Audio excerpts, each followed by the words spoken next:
அன்பார்ந்த ஞான ஒளி யூடியூப் சேனல் நேயர்கள் அனைவருக்கும் வணக்கம். இந்த பதிவில் சிம்ம ராசி அன்பர்களுக்கு குரு வக்கர நிவர்த்தி பலன்கள் காணலாம்.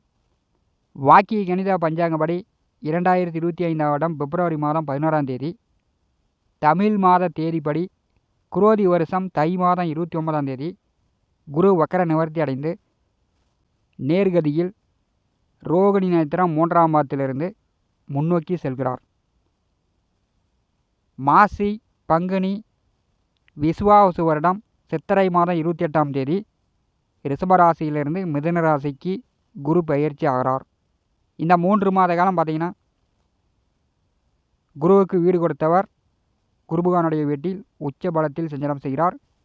குரு சுக்கிரன் பரிவர்த்தனை யோகம். இந்த 3 மாத காலம் சிம்ம ராசியின் அதிபதி சூரியன் கும்பம், மீனம், மேசம் இந்த 3 ராசிகளில் சஞ்சாரம் செய்வார். பங்குனி மாதம் பார்த்திங்கன்னா சூரியன் சந்திர கிரகணம் நிகழ்கிறது. இதையெல்லாம் வைத்து குரு வக்கர நிவர்த்தி சிம்மராசி என்பதற்கு என்ன மாதிரியான பலாபலன்களை கொடுக்கும் என்பதை இந்த பதிவில் காணலாம். நம்முடைய சேனலை இதுவரை சப்ஸ்கிரைப் செய்த நண்பர்கள் மறக்காமல் சப்ஸ்கிரைப் செய்து கூடவே இருக்கின்ற ஆல் பட்டன் அழுத்திங்க. நன்றி. சிம்ம ராசிக்கு தொழில் ஜீவன கர்மஸ்தானத்திலே பூர்வ புண்ணியஸ்தானத்திற்கும் அஷ்டமத்திற்கும் அதிபதியான குரு பகவான் சஞ்சாரம் செய்கிறார். தற்போது சூரியன் அஸ்தமனத்துக்கு பிறகு கிழக்கு நேர் உச்சிவானத்தில் குரு பகவானை தரிசனம் செய்யலாம். மேற்கு வானில் சுக்கிர பகவானை தரிசனம் செய்யலாம்.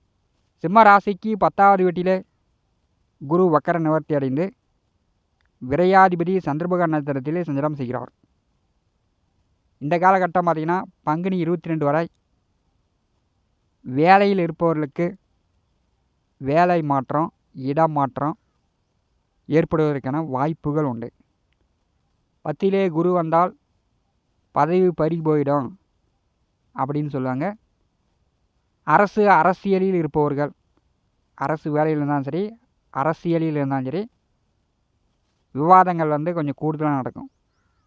தேவையில்லாத கருத்து மோதல்கள் ஏற்பட வாய்ப்பு உள்ளது. சந்திரபகவான் நட்சத்திரத்திலே குருபகவான் சஞ்சாரம் செய்யும்போது எந்த திசை நடந்தாலும் சரி, அதில் குரு புத்தி நடந்துச்சுன்னா நீங்கள் அதிகார பதவியில் இருந்தீங்கன்னா உங்களுடைய அவசரத்தனத்தால் பதவி மாறக்கூடிய நிலையும் சந்திரபகவான் நட்சத்திரத்திலே குருபகவான் சஞ்சாரம் செய்யும்போது ஏற்படுத்தி விடுவார். சிம்ம ராசிக்கு 8வது வீட்டிலே ராகுவுடன் சுக்கிரன் கூட்டு சேர்ந்து சஞ்சாரம் செய்கிறார். தொழிலை பற்றி பிரம்மாண்டமான யோசனைகளை கொடுப்பார்.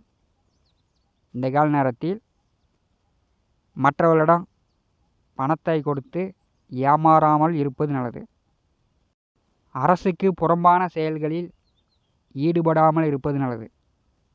சுக்கிரன் ராகு கூட்டணி அப்படின்னால அரசுக்கு புறம்பான செயல்களில் ஈடுபட வைக்கும். கடத்தல், கள்ளச்சாராயம், கள்ள நோட்டு இப்படி அரசுக்கு புறம்பான செயல்களில் ஈடுபட்டு அதன் மூலம் தண்டனையோடு வரக்கூடிய வாய்ப்புகள்லாம் உண்டு. சுக்கிர பகவான் உச்சநிலையில் செல்லும்போது புதிய தொழில் தொடங்குவதற்கு வாய்ப்பு உண்டு. பங்குனி மாதம் 22 வரை சந்திரபகவான் நட்சத்திரத்திலே குருபகவான் சஞ்சாரம் செய்கிறார். சந்திரன் அப்படின்னால ஒரு இடத்துல நிற்காது. வேகமாக தினந்தோறும் ஒவ்வொரு நட்சத்திரமாக கடந்து கொண்டிருப்பார். சந்திரன் நட்சத்திரத்திலே குருபகவான் சஞ்சாரம் செய்யும்போது லாபஸ்தானத்திலே செவ்வாய் அமர்ந்திருக்கிறார். புரோக்கர், கமிஷன், தரகு தொழில் புதிதாக நீங்கள் செய்யக்கூடிய அமைப்பு உண்டு. ரியல் எஸ்டேட் புரோக்கர்கள், வீடு மனை நிலம் சொத்து வாங்கி விற்பது, திருமண மீடியேட்டர்கள், வரன் பார்ப்பது, இந்த மாதிரி புதியதாக சைடு பிஸ்னஸ்ஸு செய்யக்கூடிய வாய்ப்புகளும் சிம்ம ராசி என்பதற்கு பங்குனி மாதம் 22 வரை உண்டு. பங்குனி மாதம் 22க்குள் ஒரு புதிய வாய்ப்பு, சைடு பிஸ்னஸ்ஸு செய்வீர்கள். செய்வனை, பில்லி சூனியம், மந்திரம் பண்ணுறது, தொழில் வளர்ச்சிக்காக, உங்கள் முன்னேற்றத்திற்காக அமானுஷியங்களை நாடக்கூடிய அமைப்பும் உண்டு. இந்த காலகட்டத்தில் பயண அலைச்சல்கள் ஏற்படும். காசு பணம் விரயம் ஆகிறதுக்கு வாய்ப்பு உண்டு. சந்திரன் நட்சத்திரத்திலே குருபகவான் செல்லும்போது பெண்களிடம் கெட்ட பெயர், அசிங்க அவமானம் வரத்துக்கு வாய்ப்புண்டு.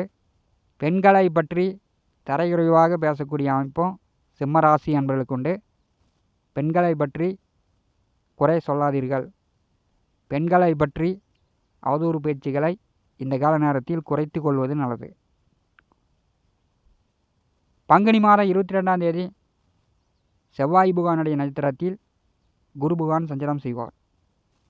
செவ்வாய் இந்த காலகட்டத்தில் சிம்மராசிக்கு 12வது வீட்டிலே அமர்ந்திருப்பார். வீடு, நிலம், சொத்து வாங்கக்கூடிய வாய்ப்புண்டு. வீடு கட்டலாம், புதிய நிலம் சொத்துக்கள் வாங்கலாம். விவசாயம், மண், நிலம், பூமி சார்ந்த வேலை தொழில் செய்யக்கூடியவர்களுக்கு இந்த கால நேரத்தில் நல்ல வருமானங்களை கொடுக்கும். விவசாயிகள் எதிர்பார்த்த மகசூல் எடுக்கலாம்.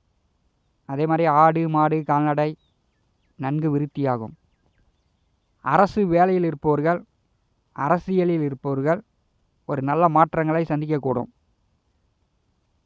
செவ்வாய் நட்சத்திரத்திலே குருபகவான் சஞ்சாரம் செய்யும்போது ஒரு சிலருக்கு தந்தையாரிடம் கருத்து வேறுபாடு வரத்துக்கு வாய்ப்புண்டு. உடல் ஆரோக்கியத்தில் தொந்தரவுகள் வரக்கூடிய வாய்ப்புண்டு.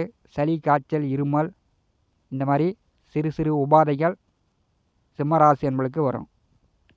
குரு பகவானுடைய 5ஆம் பார்வை சிம்மராசிக்கு 2வது வீட்டில் அமர்ந்திருக்கக்கூடிய கேது பகவான் மேல் விழுகிறது. விசுவாவசு வருடம் சித்திரை மாதம் 13ஆம் தேதி ராகு கேது பெயர்ச்சி நிகழ்கிறது. சிம்மராசியை நெருங்கி கேது வந்து கொண்டிருக்கிறார். அவள் பேச்சுவார்த்தையில் கவனமாக இருக்கணும். 2வது வீட்டை குரு பார்வை செய்யும்போது மற்றவர்களிடம் வாக்கு கொடுப்பதை தவிர்க்க வேண்டும். வேலை சார்ந்து தொழில் சார்ந்த ரகசியங்களை மற்றவர்களிடம் பகிர்ந்து கொள்ளாமல் இருப்பது நல்லது. பணப்பற்றாக்குறை நீங்கும். குடும்பத்தில் நல்ல மகிழ்ச்சி உண்டு. குரு பகவானுடைய நேர் 7ஆம் பார்வை 4ஆம் இடமான சுகஸ்தானத்தின் மேல் விழுகிறது. வீடு மாற்றம், இடமாற்றங்களும் இந்த காலகட்டத்தில் உண்டு. தொழில் விஷயமா, வேலை விஷயமா வெளியூரில் தங்கி, வெளிநாட்டில் தங்கி வேலை பார்க்கக்கூடிய நிலையெல்லாம் சிம்மராசி என்பவர்களுக்கு ஏற்படும். குரு பகவானுடைய 9ஆம் பார்வை சிம்மராசிக்கு 6வது வீட்டின் மேல் விழுகிறது. இந்த காலகட்டத்தில் கடனை கொடுத்து அடைக்கலாம். கடன்காரர்களுடைய தொந்தரவுகள் குறையும். வேலை நன்றாக இருக்கும். வேலையில் அலைச்சல் ஏற்படும். சளி, காய்ச்சல், இருமல் இந்த மாதிரி சிறு சிறு உடல் உபாதைகள் வரத்துக்கு வாய்ப்பு உண்டு. கோர்ட்டு கேஸு, வழக்கு, வில்லங்க, சட்ட சிக்கல் இருந்துச்சுன்னா இந்த கால நேரத்தில் தீர்வுக்கு வரும். 10வது வீட்டிலே குரு சஞ்சாரம் செய்யும்போது பங்குனி 22க்கு பிறகு சட்ட சிக்கலிலிருந்து விடுபடக்கூடிய நிலை சிம்மராசி என்பளுக்கு உண்டு. குரு பகவானுக்கு வீடு கொடுத்தவர் ராகுவுடன் கூட்டு சேர்ந்து உச்சநிலையில் செல்லும்போது சிம்மராசிக்கு 8ஆம் இடம் அஷ்டமஸ்தானம். எதிர்பாலினர்களிடம், பெண்களிடம், வேலை செய்யக்கூடிய இடத்தில், தொழில் செய்யக்கூடிய இடத்தில், குடும்பத்தில் பெண்களிடம் பேசும்போது கவனம். 8வது வீட்டிலே ராகு சுக்கிரன் கூட்டணி சேர்ந்திருக்கும் போது அரசுக்கு விரோதமான செயல்களில் ஈடுபடாமல் இருப்பது நல்லது. பிரம்மாண்டமாக தொழிலை பற்றி நீங்கள் பிரம்மாண்டமாக யோசிச்சிங்கன்னா இந்த கால நேரத்தில் ராகு உங்களை கஷ்டக்குழியில் தள்ளி விடுவார். ராகு சுக்கிரன் அப்படின்னாலே பிரம்மாண்டமாக இன்னும் அப்படின்னு பெரிய அளவு யோசித்து பண விரயங்களை ஏற்படுத்திவிடும். அல்லது கெட்ட வழியில், குறுக்கு வழியில் செல்ல வைத்துவிடும். எல்லாம் சிம்மராசி என்பர்கள் நிதானித்து செல்ல வேண்டும். அடுத்த 3 மாத காலம் சனியுடன் சூரியன் கூட்டணி, ராகு சுக்கிரனுடன் சூரியன் கூட்டணி, 9வது வீட்டிலே உச்ச நிலையில் சூரியன் சஞ்சாரம் செய்வார். பங்குனி மாதம் முடியும் வரை தேவையில்லாத பயணங்களை தவிர்ப்பது நல்லது. குரு பகவான் வக்கர நிவர்த்தி அடைந்து முன்னேறி செல்லக்கூடிய காலகட்டத்தில் செவ்வாயினுடைய நிலை நன்றாக இருக்கிறது. மூத்த உடன் பிறந்தவர்கள் வழி, பெற்றோர்கள் வழி ஆதரவு, ஆலோசனை பெற்று சிம்மராசி அன்பர்கள் செயல்படுவது நல்லது. இந்த காணொளியை பற்றி உங்களுடைய மேலான கருத்துக்களை நம்முடைய கான்பாஸில் பதிவு செய்யுங்கள். நம்முடைய ஞான ஒளி யூடியூப் சேனலை பார்த்து கொண்டிருக்கக்கூடிய அன்பர்கள், இதுவரை சப்ஸ்கிரைப் செய்த அன்பர்கள் மறக்காமல் நம்முடைய சேனலை சப்ஸ்கிரைப் செய்து கூடவே இருக்கின்ற ஆல் பட்டன் அழுத்திங்க. தினந்தோறும் நம்முடைய சேனலில் ஜோதிட பலன்கள் பதிவிடப்படும். உடனுக்குடன் பார்த்து பயன்பெறுங்கள். நன்றி, வணக்கம்.